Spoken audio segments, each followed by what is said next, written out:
আমরা এই বিশাল ভূগর্ভস্থ শহরে আগামী 7টা দিন কাটাতে চলেছি। এই জায়গাটা কিভাবে এক্সিস্ট করে? যদিও এটাকে মনে হতে পারে আমরা ভবিষ্যতে চলে এসেছি, এই শহরটি একটি খনির ভিতরে তৈরি করা হয়েছে যা প্রায় 1000 বছর আগের এবং অগণিত সুড়ঙ্গ ও চেম্বার সহ। আমরা কি ভয়াবহতার মধ্যে পড়ব কে জানে। এই সিঁড়ি যা এই শহরে নেমে যাচ্ছে এই সিঁড়ির বয়স কত? আমাদের থেকে বয়স্ক।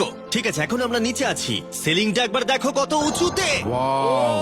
আমরা সবাই এখন 400 ফুট ভূগর্ভস্থ এবং কোনো না কোনো ভাবে এই গ্রামটি বিদ্যমান। এটা দারুণ। দ্বিতীয় বিশ্বযুদ্ধের সময় যখন রোমানিয়ায় বোমা হামলা হচ্ছিল, হাজার হাজার মানুষ এখানে লুকিয়ে থাকতো এবং এখন একগুচ্ছ ইউটিউবার এখানে বাস করবে। এবং শীঘ্রই আমরা রাত কাটানোর জন্য ভালো জায়গা খুঁজে পেলাম। আমাদের এখানে ক্যাম্প করা উচিত।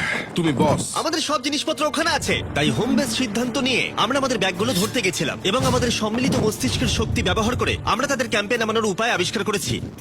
ওহ, এটা তো অসাধারণ, দারুণ কিন্তু। আমরা